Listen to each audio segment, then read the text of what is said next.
कमलेश एक साधारण लेकिन बेहद ईमानदार व्यक्ति था। छोटे से कस्बे में उसकी एक किराने की दुकान थी, जिससे जैसे तैसे पूरे परिवार का खर्च चलता था। उसकी पत्नी देविका बहुत शांत स्वभाव की थी। वो हमेशा परिवार को जोड़े रखने की कोशिश करती, चाहे हालात कितने भी कठिन क्यों न हो। उनके 2 बच्चे थे, बड़ा बेटा कार्तिक और छोटी बेटी प्राची। कमलेश ने अपने बच्चों को बहुत अच्छे संस्कार दिए थे। वो हमेशा कहता था, इंसान गरीब हो सकता है लेकिन उसके विचार कभी गरीब नहीं होने चाहिए।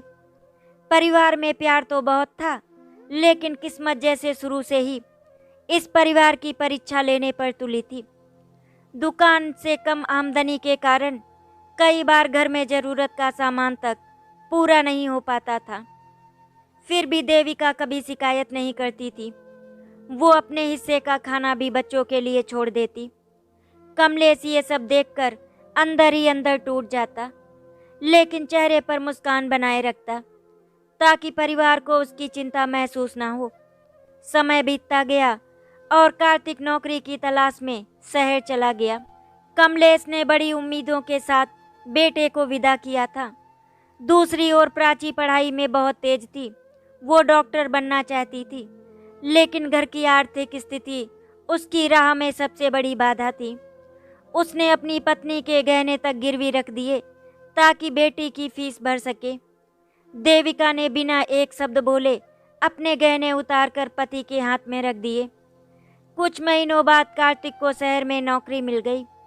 घर में पहली बार खुशियों की किरण दिखाई दी। कार्तिक ने फोन पर बताया कि उसे अच्छी कंपनी में काम मिल गया है और जल्द ही वो पैसे भेजना शुरू करेगा। ये सुनकर कमलेश और देविका की आंखों में खुशी के आंसू आ गए। प्राची भी बहुत खुश थी, क्योंकि अब उसे लगा कि उसका डॉक्टर बनने का सपना अधूरा नहीं रहेगा।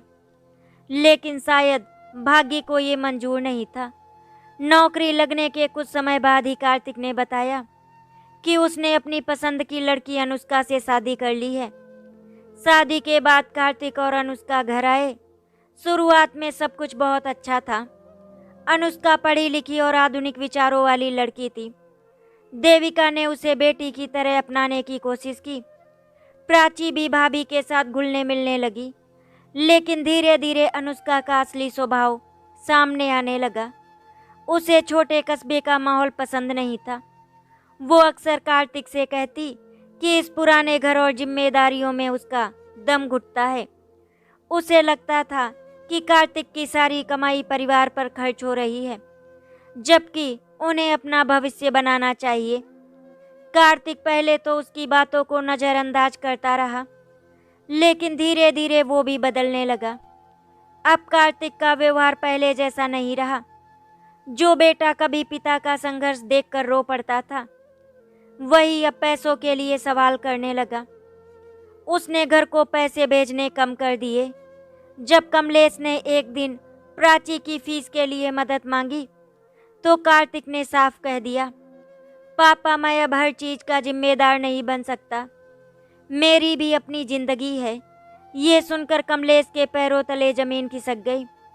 उसने कभी सोचा भी नहीं था कि उसका बेटा ऐसा कहेगा। देविका ने अपने पति को संभाला, लेकिन खुद कमरे में जाकर फूट फूट कर रोई। प्राची ने ये सब सुन लिया था। उसने उसी दिन मन ही मन फैसला कर लिया कि वो अब परिवार पर बोझ नहीं बनेगी। अगले दिन प्राची ने कमलेश से कहा कि वो नौकरी करना चाहती है। कमलेश गुस्से में भर गया और उसने कहा, मेरी बेटी डॉक्टर बनेगी, ये मेरा सपना ही नहीं, मेरा वचन है खुद से। लेकिन प्राची जानती थी कि पिता अब और संघर्ष नहीं कर सकते। घर में कर्ज बढ़ता जा रहा था। दुकान भी अब पहले जैसी नहीं चल रही थी। ऊपर से कमलेश की तबीयत भी बिगड़ने लगी थी। तनाव लगातार और मेहनत ने उसके शरीर को कमजोर कर दिया था। एक रात अचानक दुकान से लौटते समय कमलेश सड़क पर बेहोश होकर गिर पड़ा। राहगीरों ने उसे अस्पताल पहुंचाया। डॉक्टर ने बताया कि उसे गंभीर हृदय रोग है। ये खबर सुनकर देविका के पैरों तले जमीन खिसक गई। घर में इलाज के लिए पैसे नहीं थे। प्राची अस्पताल के बाहर बैठकर रो रही थी। उसने कार्तिक को कई बार फोन किया लेकिन उसने फोन नहीं उठाया। आखिरकार देर रात कार्तिक का संदेश आया, मैं इस समय बिजी हूँ, बाद में बात करूँगा। ये पढ़कर प्राची का दिल टूट गया। उसे समझ आ गया कि अब इस परिवार को खुद ही अपने भाग्य से लड़ना होगा। अस्पताल के सफ़ेद गलियारों में देविका पूरी रात बैठी रही। उसकी आंखों में नींद नहीं, सिर्फ चिंता थी। सामने आईसीयू में कमलेश जिंदगी और मौत के बीच संघर्ष कर रहा था।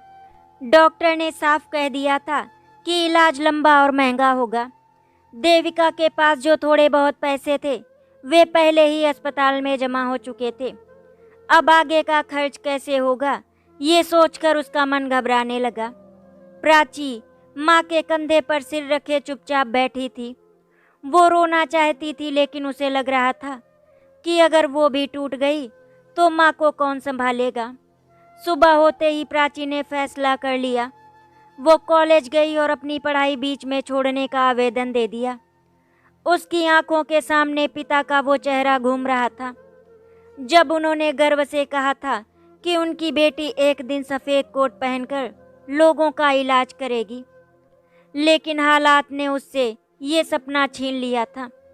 देविका ने जब उसे देखा तो सब समझ गई। उसने पूछा भी नहीं, बस बेटी को गले लगाकर रो पड़ी। दोनों माँ बेटी के पास अब आंसुओं के अलावा कुछ और नहीं बचा था। दूसरी तरफ कार्तिक अपनी दुनिया में व्यस्त था। शहर की चमक दमक और अनुष्का की इच्छाओं के बीच वो अपने परिवार से दूर होता जा रहा था। अनुष्का अक्सर उससे कहती, तुम्हारे घर वालों की ज़रूरतें कभी ख़त्म नहीं होंगी। अगर तुम इसी तरह सबको संभालते रहोगे तो हम अपना भविष्य कैसे बनाएंगे। कार्तिक ने अपने मन में ये मान लिया था कि अब उसका पहला कर्तव्य सिर्फ अपनी पत्नी और अपनी ज़िंदगी के प्रति है। कभी जो बेटा पिता की थकान देखकर दुकान पर घंटों बैठा रहता था, वही अब अस्पताल में पड़े पिता से मिलने तक नहीं आया। कमलेश को जब होश आया तो सबसे पहले उसने कार्तिक के बारे में पूछा। देविका ने झूठ बोल दिया, बेटा रास्ते में है, बस आता ही होगा। ये सुनकर कमलेश के चेहरे पर एक हल्की मुस्कान आ गई, लेकिन देविका का दिल भीतर से चकनाचूर हो गया। कुछ दिनों बाद अस्पताल का बिल इतना बढ़ गया कि देविका को मजबूर होकर घर गिरवी रखना पड़ा। ये वही घर था जहां उसने शादी के बाद अपने सपनों का संसार बसाया था। हर कोना उसकी यादों से भरा था। जब कागजों पर हस्ताक्षर करने का समय आया तो उसके हाथ कांप गए। उसे लगा जैसे वो सिर्फ घर नहीं बल्कि अपनी जिंदगी की सारी खुशियां गिरवी रख रही हो। लेकिन पति की जान बचाने से बढ़कर उसके लिए कुछ भी नहीं था। प्राची ये सब देख रही थी और हर पल खुद को असहाय महसूस कर रही थी। फिर उसे पिता की बात याद आती, बेटी कभी बोझ नहीं होती, वो तो घर की ताकत होती है। कुछ हफ्तों बाद कमलेश घर लौट आया, लेकिन अब वो पहले जैसा नहीं रहा। बीमारी ने उसके शरीर को बहुत कमज़ोर कर दिया था। जो व्यक्ति सुबह से रात तक दुकान संभालता था, अब बिस्तर से उठने में भी तकलीफ महसूस करता था। दुकान लगभग बंद होने की कगार पर थी। प्राची ने घर चलाने के लिए एक छोटी सी कंपनी में नौकरी शुरू कर दी। सुबह घर का काम, दिन भर नौकरी और रात में पिता की सेवा। उसकी जिंदगी बस इन्हीं जिम्मेदारियों तक सीमित होकर रह गई। उसने कभी शिकायत नहीं की, लेकिन उसकी मुस्कान अब गायब हो चुकी थी। एक दिन अचानक कार्तिक और अनुष्का घर आए।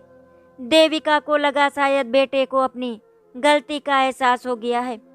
उसने खुशी खुशी दरवाज़ा खोला, लेकिन कार्तिक के चेहरे पर अपनापन नहीं, एक अजीब सी दूरी थी। कुछ देर इधर उधर की बातें करने के बाद उसने सीधे मुद्दे पर आते हुए कहा, पापा मुझे अपना बिजनेस शुरू करना है। बैंक लोन के लिए इस घर के कागज चाहिए। ये सुनते ही पूरे घर में सन्नाटा छा गया। देविका को लगा जैसे किसी ने उसके सीने में खंजर घोंप दिया हो। कमलेश ने कांपती आवाज में कहा, बेटा ये घर पहले ही गिरवी है। मेरे इलाज और घर के खर्च के लिए बहुत कुछ दांव पर लग चुका है। कार्तिक का चेहरा सख्त हो गया। उसने नाराज होकर कहा, मतलब मेरे लिए कुछ नहीं बचाया आपने? ये सुनते ही प्राची का सब्र टूट गया। उसने पहली बार भाई से ऊंची आवाज में कहा, भैया, जिस घर को आप अपना हक समझ रहे हैं, उसी घर को बचाने के लिए माँ ने अपनी पूरी जिंदगी लगा दी है। पापा ने अपनी सेहत खो दी, मैंने अपनी पढ़ाई छोड़ दी, और आप पूछ रहे हैं कि आपके लिए क्या बचा? प्राची की आंखों में आंसू थे। कार्तिक कुछ पल के लिए चुप हो गया, लेकिन अनुष्का ने उसका हाथ पकड़ लिया और कहा, चलो कार्तिक, यहाँ हमारी कोई इज्जत नहीं, और दोनों चले गए। देविका दरवाजे पर खड़ी उसे जाते हुए देखती रही। उसकी आंखों में उम्मीद की आखिरी किरण भी बुझ चुकी थी। कमलेश ये सब देखकर अंदर ही अंदर टूट गया। उसे लग रहा था कि शायद उसने बेटे को अच्छे संस्कार देने में कहीं कमी छोड़ दी।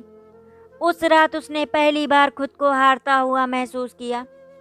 कार्तिक के घर से जाने के बाद कमलेश पूरी तरह बदल गया। पहले वो कम बोलता था, लेकिन अब तो जैसे उसकी आवाज ही खो गई थी। दिन भर खिड़की के पास बैठा बाहर सड़क को देखता रहता, मानो अभी उसका बेटा वापस आएगा और कहेगा कि उसने जो कुछ कहा वो सब गुस्से में कहा था। देविका ये सब देखकर अंदर ही अंदर टूट रही थी।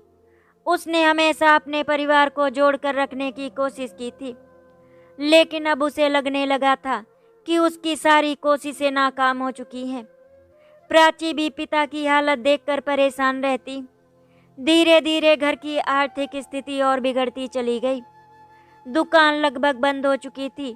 थोड़ी बहुत आमदनी जो प्राची की नौकरी से आती, उससे बस दवाइयाँ और राशन का खर्च निकल पाता। कई बार महीने के आखिरी दिनों में घर में सिर्फ दाल चावल बचते। देविका फिर भी किसी तरह सब संभाल लेती।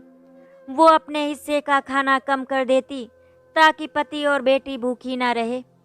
एक दिन प्राची ने माँ को चुपके से सूखी रोटी खाते देख लिया।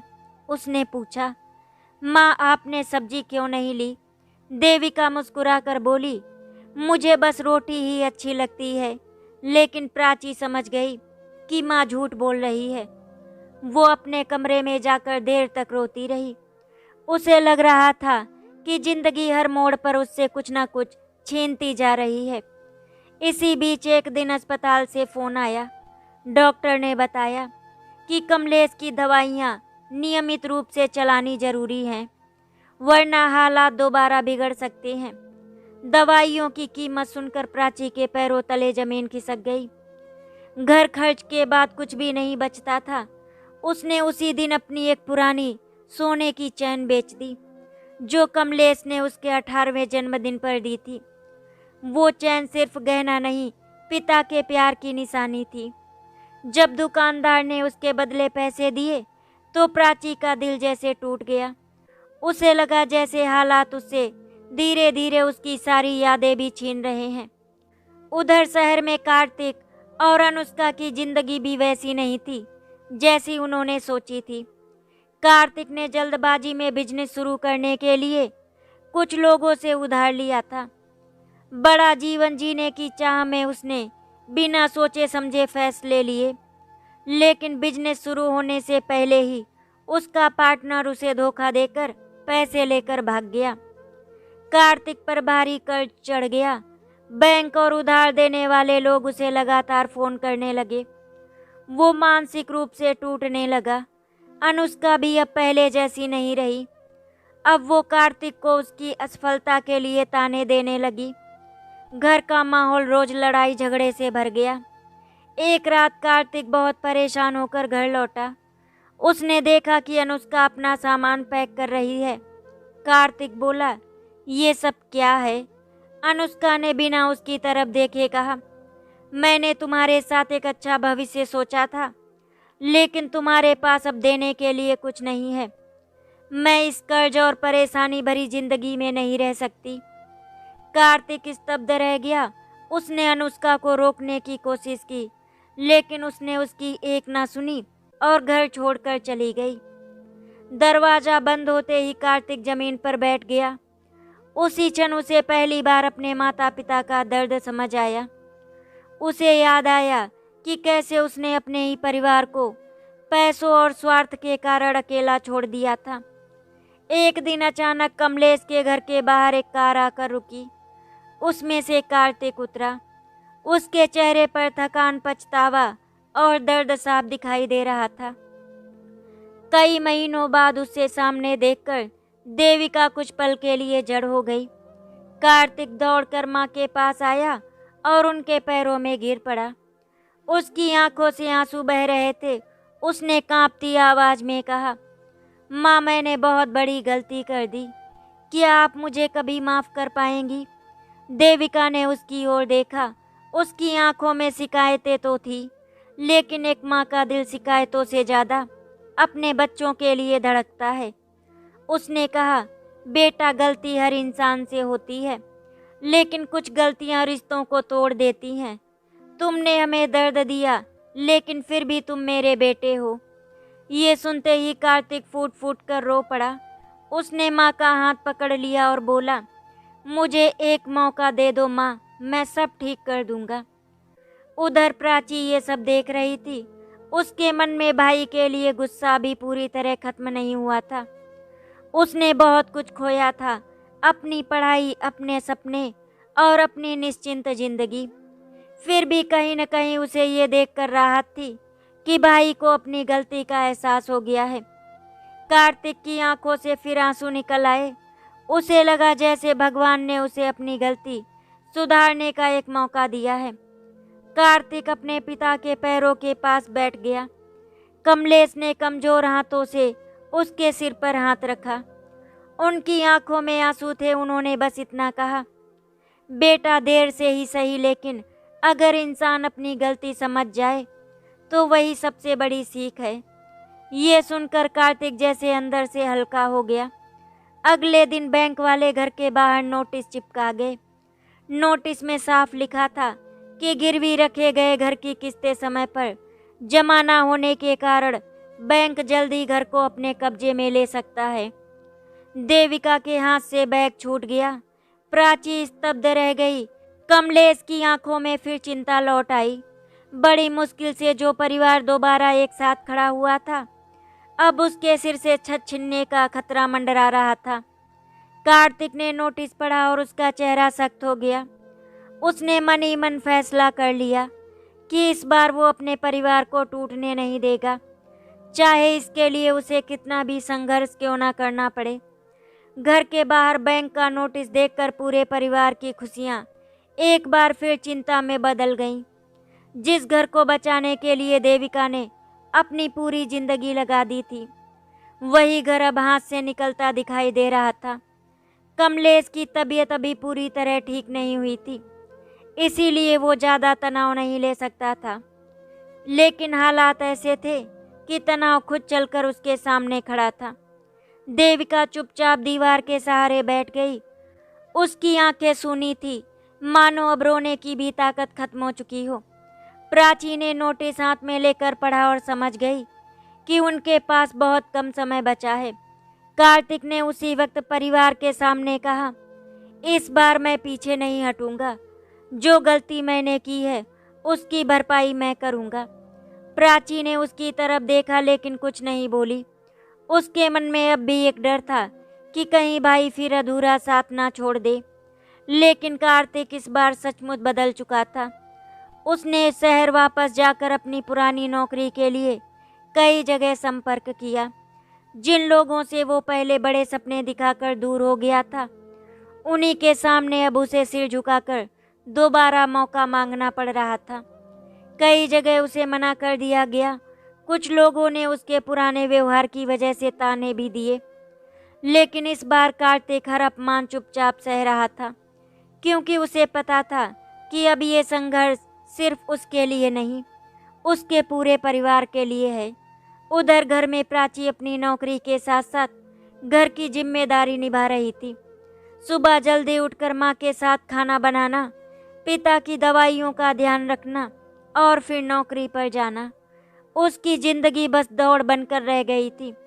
कई बार थकान से उसका शरीर जवाब दे देता, लेकिन वो रुकती नहीं थी। रात को जब सब लोग सो जाते तब वो छत पर जाकर आसमान को देखती और सोचती कि क्या कभी उसकी जिंदगी में भी सामान्य खुशियां लौटेंगी। उसे अपने पुराने सपने याद आए, डॉक्टर बनने का सपना, पिता का गर्व से मुस्कुराता चेहरा और एक ऐसा भविष्य जहां घर में चिंता की जगह सुकून हो। लेकिन अब वो सब कुछ अधूरी कहानी जैसा लगने लगा था। कुछ दिनों बाद कार्तिक को एक छोटी कंपनी में नौकरी मिल गई। तनख्वाह भले ही बहुत कम थी, लेकिन उसके लिए यही उम्मीद की शुरुआत थी। उसने अपनी पहली तनख्वाह का पूरा पैसा माँ के हाथ में रख दिया। देविका की आंखें भर आईं। उसे लगा जैसे उसका बेटा वापस लौट आया है। लेकिन रकम इतनी नहीं थी कि बैंक का कर्ज जल्द चुकाया जा सके। घर बचाने के लिए अभी बहुत लंबा रास्ता तय करना बाकी था। एक रात जब सब लोग खाना खा रहे थे, तभी घर का दरवाज़ा जोर से खटखटाया गया। बाहर बैंक के 2 अधिकारी खड़े थे। उन्होंने साफ शब्दों में कहा कि अगर 1 हफ्ते के अंदर बकाया रकम जमा नहीं हुई तो घर की नीलामी की प्रक्रिया शुरू कर दी जाएगी।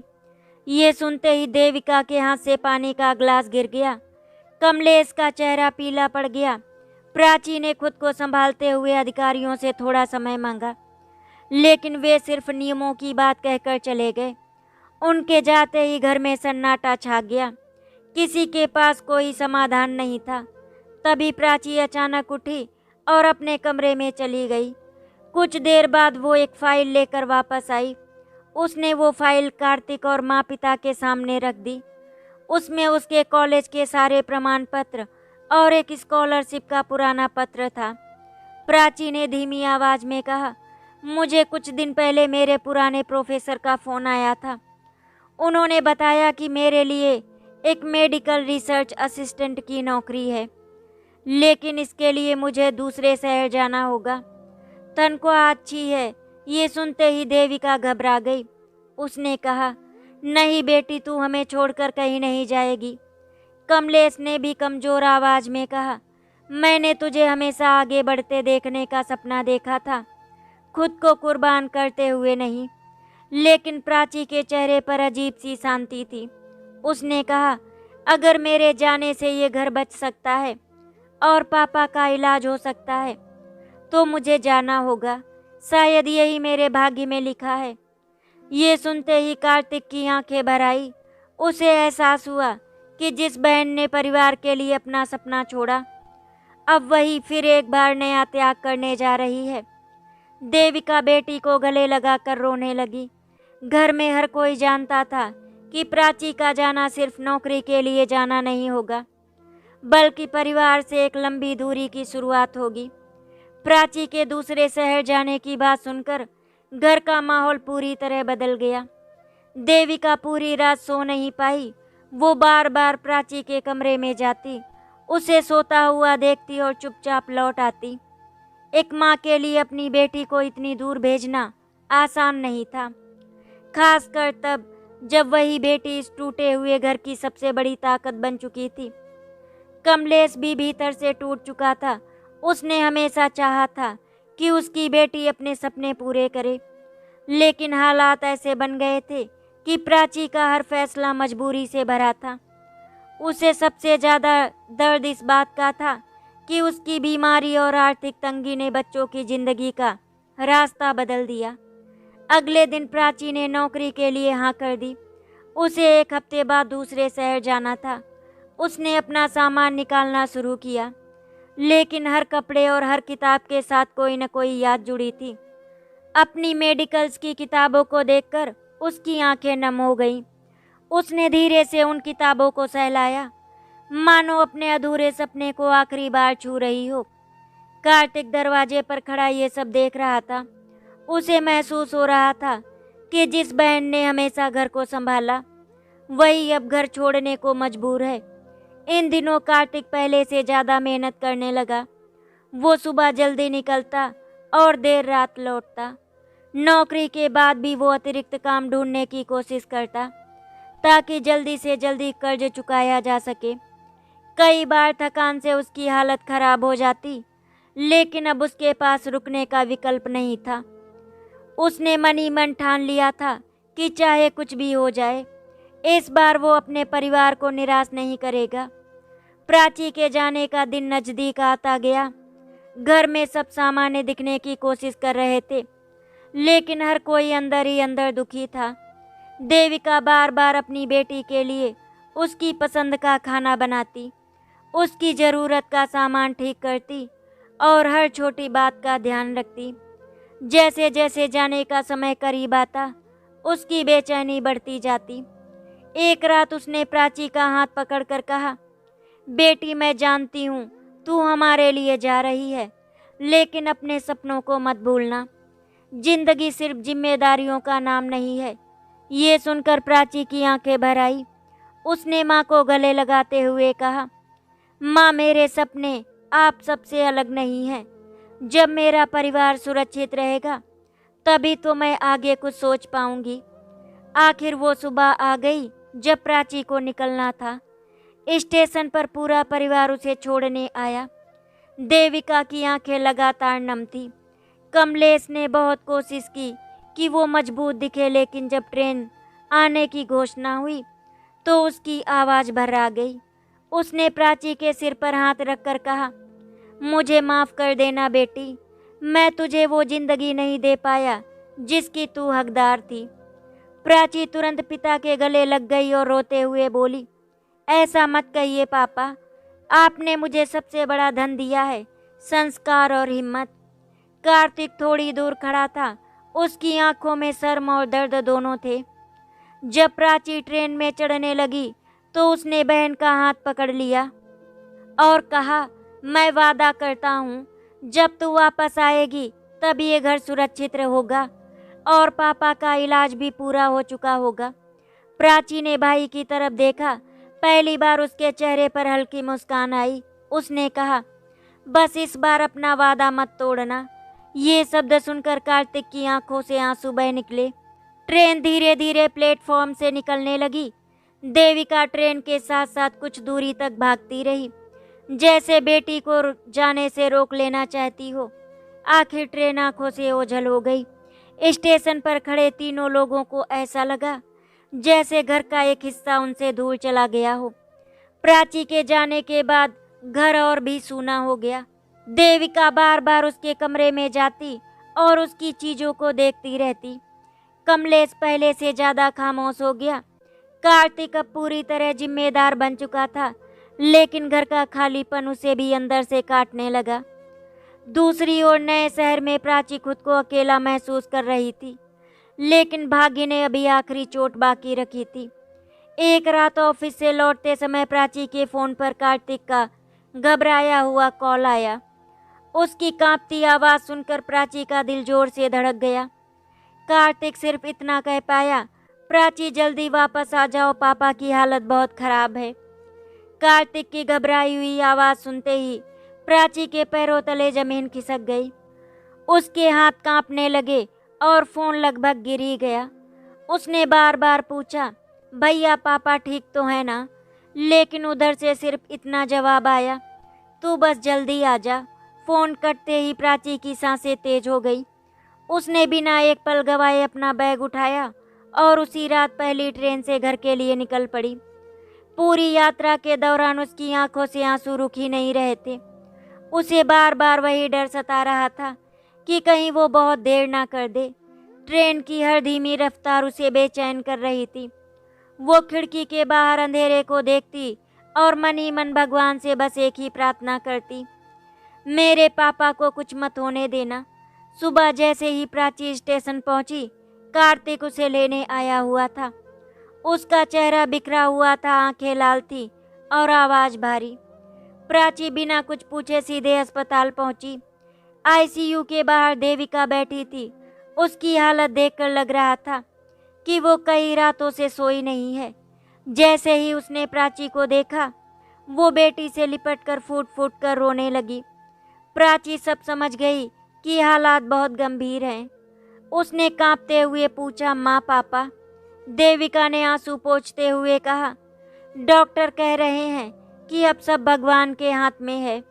ये सुनते ही प्राची की दुनिया जैसे थम गई। वो आईसीयू के शीशे के बाहर खड़ी होकर अपने पिता को देखने लगी। कमलेश मशीनों से घिरा हुआ था, वही मजबूत इंसान जिसने जिंदगी भर पूरे परिवार का सहारा बनकर कठिनाई झेली, आज इतना कमजोर दिख रहा था कि प्राची का दिल चीर गया। उसे याद आने लगा बचपन का हर पल, पिता का उंगली पकड़कर स्कूल छोड़ना, बीमार पड़ने पर पूरी रात उसके पास जागना और हर असफलता पर हौसला देना। आज वही पिता जिंदगी से लड़ रहे थे और वो खुद को पूरी तरह असहाय महसूस कर रही थी। कुछ देर बाद डॉक्टर ने परिवार को अंदर मिलने की अनुमति दी। देविका, कार्तिक और प्राची तीनों कमलेश के पास पहुंचे। कमलेश ने बहुत मुश्किल से अपनी आंखें खोली। सामने पूरे परिवार को देखकर उसके चेहरे पर हल्की मुस्कान आई। उसने कमजोर हाथों से पहले देविका का हाथ पकड़ा, फिर धीमी आवाज में बोला, देविका, तुमने हमेशा इस घर को संभाला, अगर अगला जन्म हो तो तुम फिर से मेरी पत्नी बनना।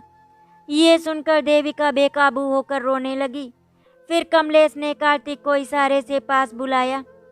कार्तिक पिता के पास झुक गया और रोते हुए बोला, पापा मुझे माफ कर दीजिए। कमलेश ने उसके सिर पर हाथ रखा और कहा, बेटा, जिंदगी इंसान को बहुत कुछ सिखाती है, बस अब अपनी जिम्मेदारियों से कभी मत भागना, परिवार को हमेशा साथ रखना। कार्तिक ने सिर झुकाकर वादा किया। अंत में कमलेश की नज़र प्राची पर ठहर गई। उसकी आंखों में बेटी के लिए गर्व साफ दिखाई दे रहा था। उसने बहुत मुश्किल से कहा, मेरी बहादुर बेटी, मैंने तुझसे बहुत कुछ छीन लिया, तेरे सपने अधूरे रह गए। प्राची तुरंत बोली, ऐसा मत कहिए पापा, मेरी सबसे बड़ी पहचान आपकी बेटी होना है। कमलेश की आंखों के कोनों से आंसू बह निकले। उसने कहा, नहीं बेटी, एक दिन तू अपने सपने जरूर पूरे करेगी, ये मेरा आशीर्वाद है। कुछ ही क्षण बाद मशीन की आवाज़ अचानक बदलने लगी। डॉक्टर तेजी से अंदर आए और परिवार को बाहर कर दिया। बाहर खड़े तीनों लोग घबराकर दरवाजे को देखते रहे। कुछ मिनट बाद डॉक्टर बाहर आए और उनके चेहरे की खामोशी ही सब कुछ कह चुकी थी। उन्होंने धीमी आवाज में कहा, हमें खेद है, हम इन्हें नहीं बचा सके। ये सुनते ही देविका के पैरों से जैसे जान निकल गई। वो वहीं जमीन पर बैठ गई। प्राची की चीख पूरे अस्पताल में गूंज उठी। कार्तिक दीवार पकड़कर खड़ा रह गया। जिस इंसान के लिए ये परिवार जी रहा था, वही अब उन्हें छोड़कर जा चुका था। कमलेश के जाने के बाद घर पूरी तरह बदल गया। हर कोने में उसकी यादें थीं। कुछ दिनों तक घर में सिर्फ खामोशी रही, लेकिन धीरे धीरे परिवार ने खुद को संभालना शुरू किया। कार्तिक ने पहले से ज़्यादा मेहनत की और बैंक का कर्ज चुकाने की जिम्मेदारी पूरी तरह अपने ऊपर ले ली। उसने घर बचा लिया। अब वो सच में वही बेटा बन चुका था जो कभी कमलेश चाहता था। प्राची वापस अपनी नौकरी पर गई, लेकिन इस बार वो एक नए संकल्प के साथ। उसने नौकरी के साथ अपनी पढ़ाई फिर से शुरू की।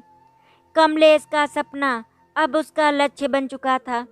देविका हर दिन पति की तस्वीर के सामने दीपक जलाती और मुस्कुराकर कहती, देखिए आपका परिवार अब संभल गया है। कुछ वर्षों बाद प्राची डॉक्टर बन गई। जिस दिन उसने सफ़ेद कोट पहना, उसकी आंखों में आंसू थे। उसने आसमान की तरफ देखकर कहा, पापा, आपका सपना पूरा हो गया।